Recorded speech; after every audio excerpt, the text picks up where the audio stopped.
नमस्कार साथियों, आप देख रहे हैं हिट फिट न्यूज़ टीवी और मैं हूं हरनाम सिंह बड़वाल। साथियों, कल गड़साना नई मंडी जो नवनिर्मित जिला अनूपगढ़ की एक तहसील है और कस्बा है, और यहां व्यापार मंडल भवन में कल यानी गत दिवस को बसपा बहुजन समाज पार्टी का राज्य स्तरीय सम्मेलन हुआ। और इसके पीछे आपको कारण का तो पता ही है, क्योंकि अभी 2024 के लोकसभा चुनाव होने वाले हैं और बीकानेर लोकसभा सीट के अंदर ये एक सर्वे किया जा रहा है। बहुजन समाज पार्टी भी अपना जन आधार के आधार पर यहाँ कोई उम्मीदवार चुनाव मैदान में उतारेगी, इसीलिए विचार विमर्श कार्यकर्ताओं के साथ किया जा रहा है। और कल व्यापार मंडल भवन में अनूपगढ़ जिला प्रभारी जसवंत सिंह मट्टू की अगुवाई में एक बड़े सम्मेलन का आयोजन किया गया और यहाँ पर राष्ट्रीय कोऑर्डिनेटर और राजस्थान प्रदेश प्रभारी सीपी सिंह भी पहुँचे और प्रदेश अध्यक्ष भगवान सिंह बाबा भी आए, जिन्होंने कार्यकर्ताओं को बहुजन समाज पार्टी के कार्यकर्ताओं को संबोधित भी किया और आगामी चुनावों के मद्देनज़र दिशा निर्देश दिए। और यहाँ पर काफ़ी तादाद में लोग पहुँचे और भगवान सिंह ने भी यहाँ पर अपने विचार व्यक्त किए और आने वाले चुनावों को लेकर किस प्रकार तैयारियाँ की जाएंगी, इन सब चीज़ों पर गहन विचार विमर्श किया गया। और जसवंत सिंह मट्टू की अगुवाई में यहाँ इन विशेष मेहमानों की आवभगत भी की गई और आगामी चुनावों के संबंध में रणनीति तैयार की गई। तो साथियों, सुने भगवान सिंह बाबा और सीपी सिंह को, उन्होंने अपने कार्यकर्ताओं को किस प्रकार संबोधित किया और क्या कहा। अभी उन्होंने नारा लगा रखा नई संसद नई संसद बना दी उन्होंने। और जब संसद बनाई है तो साथियों, देश का मतलब है, उस समय राष्ट्रपति कौन था? कोविंद साहब, रामनाथ कोविंद।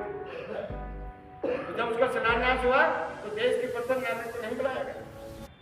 उन्हें कहा तेरी जरूरत नहीं है, तुझे हमने कुर्सी दिए तो उसी बैठ बस, जिधर हम इशारा करेंगे उसमें ही काम करना, उससे फालतू काम नहीं करना। उसके बाद वो कंप्लीट हो गई। जब उसका उद्घाटन किया गया तो आज देश के राष्ट्रपति प्रथम नागरिक ने द्रौपदी मुर्मू, तब द्रौपदी मुर्मू को नहीं बुलाया। तो बताया कि तुम्हारी कीमत क्या, तुम्हारा सिर्फ हमें बोल लेना, तुम्हारी और कोई हैसियत नहीं है। और जहां अशोक स्तंभ लगा हुआ था वहां मैंने सिगरोल काट दिया, राजदंड क्या काट दिया? सिगरोल काट दिया कि अब राजा की तरह राज चलेगा। तो यदि संविधान बदल दिया तो सबसे पहले पता क्या चिट्ठी मिल जाएगी? आप ये वोट का अधिकार देना जाएगा किसी को आपके नाम। तो यदि आप लोगों को आने वाली जनरेशन को बेहतर जिंदगी देनी है तो आप लोगों को देश के अंदर अपनी वोट की कीमत समझनी होगी। हमारा किसी से प्यार नहीं है, हमारी किसी से दुश्मनी नहीं है, हमारी लड़ाई सिर्फ अपने अधिकार की है कि इस देश के संविधान में जो हमारी हिस्सेदारी है वो हमें मिलनी चाहिए, मेरे समाज को मिलनी चाहिए। ये हमारी लड़ाई है, ना हमारी ब्राह्मण से लड़ाई है, ना हमारी क्षत्रिय से लड़ाई है, ना हमारी वैश्य से लड़ाई है, हमारी किसी से लड़ाई नहीं है। हमारी लड़ाई देश के अधिकार जो देश के संविधान में लिखा है वो अधिकार मेरे समाज को की लड़ाई है और इससे हमें किसी से लड़ने की जरूरत नहीं है। हम किसी का हिस्सेदारी नहीं मांग रहे। हमारा महामुसलमान है, जिसकी जितनी संख्या भारी उसकी जितनी हिस्सेदारी, अरे जिसकी जितनी हिस्सेदारी ले लो, हमें तो कोई दिक्कत नहीं है, मगर हमारी हिस्सेदारी हमें मिलनी चाहिए, तब जाकर हमारी बात करेंगे। ऐसा निवेदन करते हुए कि आप लोग जो बातें मैंने बताई है अपने लिए भी कहीं तो एक ही बात मत मानना, और यदि आपकी बेहतरी के लिए, आपके आने वाली जनरेशन की बेहतरी के लिए बात की है तो इस बात को ईमानदारी से मान लेना। और इन महापुरुषों ने त्याग तपस्या की है तो साथ में बलिदान को ये जाया ना जाए, ये बेकार नहीं जाना चाहिए। तो जीते जी कुछ कर जाओ, और नहीं तो बैठने के साथ बात कर रहा हूँ।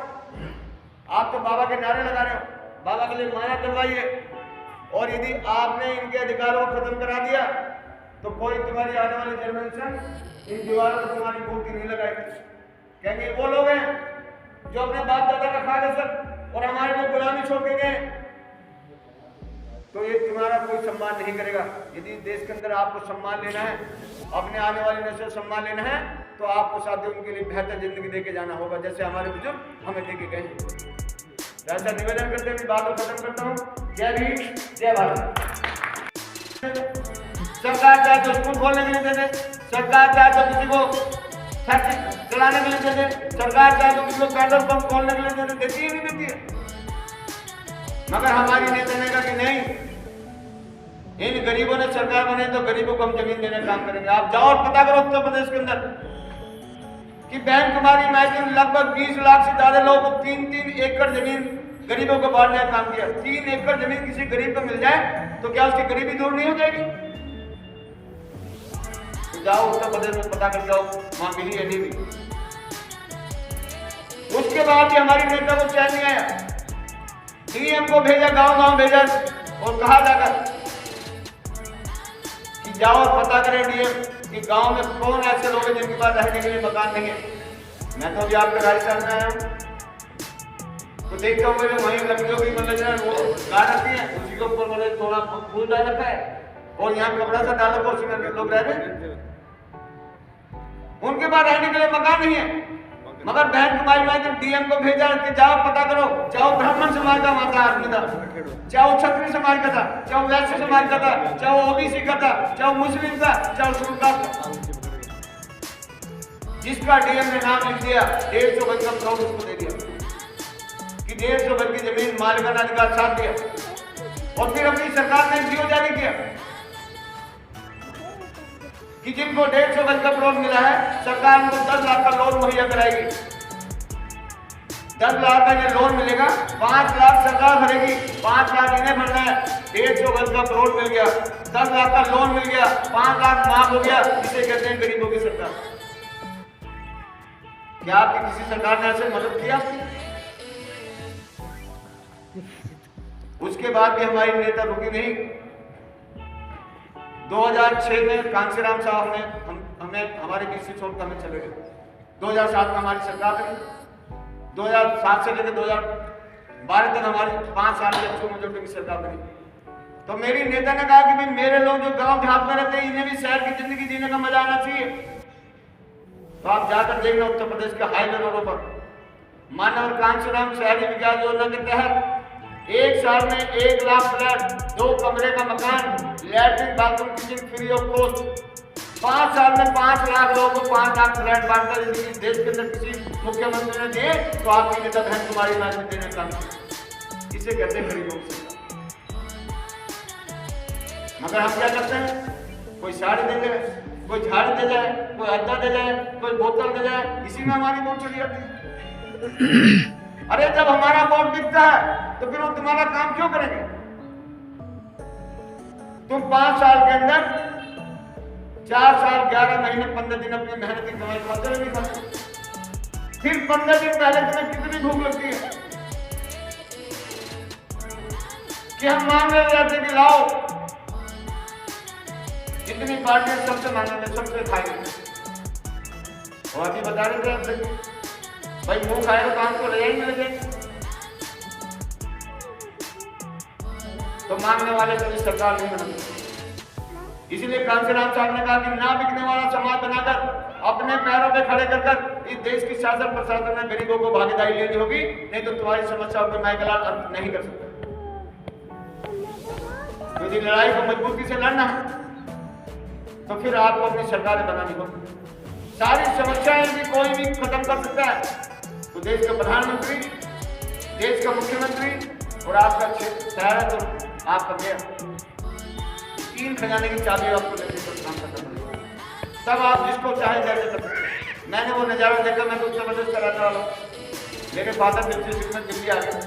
मैं तो 19 साल 2 महीने की नौकरी छोड़ी है। मेरी नेता ने कहा नौकरी छोड़ दे। मुझे उसमें 75,000 तनख्वाह मिली थी। यदि नौकरी छोड़कर 1.5 लाख रुपए नौकरी मिलती, आज 60,000 मेरे साथ पेंशन मिलती है। मगर हमने सब कुछ छोड़ दिया। क्यों छोड़ दिया? कि जिस कौम में, जिस समाज में हम लोग पैदा हुए उसकी बेहतरी आज तक किसी ने नहीं की, तो ये ड्यूटी हमारी बनती है। एक उम्र मिलती है हर आदमी को। आपको भी एक उम्र मिली है, मुझे ही मिली है, कांसीराम साहब को भी एक मिली थी, बाबा साहब को। आपने सुना को दोबारा किसी को जिंदगी मिल गई? एक ही उम्र में कोई बाबा साहब बन गया, कोई बाबा साहब अम्बेडकर बन गया, तो कोई कांशीराम साहब बन गए, कोई बहन कुमारी महल बन गई, और कोई आज इस देश में मोदी बन गया। तो एक ही उम्र में हमें कुछ करना है, दोबारा जिंदगी नहीं मिलेगी। मगर आप लोग क्या है, आप कौन सी पिच पे खेलते हो? आपके दिमाग में एक बात डाल दी गई कि राजनीति सबसे घटिया चीज है। जिस पिच पर आप जीत सकते हो, जिस पिच पर आपको हमेशा खेलना चाहिए, उससे आपको दूर कर रखा है कि राजनीति सबसे घटिया चीज से दूर रहना चाहिए। और हमारे लोग कहते हैं कि कोई मेरे को मौका है नहीं, और चेरी छोड़ना हो बेगा, कोई राजा बन जाए, हमें क्या लेना देना। और हमारे महापुरुषों ने कोई किसी को राज न दी है, जो ली है निजबल से दी है। कोई किसी को आसानी से राज नहीं देता है, अपनी ताकत से लेना। और आपका धन्यवाद करते हैं पंजाब की धरती वालों को कि पंजाब की धरती ने एक शेर पैदा कर दिया, नहीं तो हमारे जैसे लोग राजनीति करते कभी कोई ख्वाब भी नहीं ले सकते, हम लोग राजनीति कर सकते। तो आज उन्होंने इतना बड़ा प्लेटफॉर्म बना के दिया। पहले लोग हमारे कहते थे हमारी पार्टी नहीं, जब पार्टी बना दी तो फिर बोलते थे कि हमारी कोई नेशनल पार्टी नहीं है। अरे आज बहुजन समाज पार्टी, जब हमारे लोग इतना नकारते हैं पार्टी को, इतने ढीलेपन से काम करते हैं, क्योंकि यदि आज बीजेपी नंबर 1 पर है, कांग्रेस नंबर 2 पर है, तो आज बहुजन समाज पार्टी कौन से नंबर पे है? आज बहुजन समाज पार्टी तीसरे नंबर की ताकत है। मेरी बात नहीं मानते तो अखबार की बात मान लो। अभी 3 महीने पहले एक अखबार में लेख आया, 3 आया कि इस देश के अंदर 8 राष्ट्रीय पार्टी थी, 2 राष्ट्रीय पार्टी की सदस्यता खत्म हो गई, अब 6 राष्ट्रीय पार्टी बची है।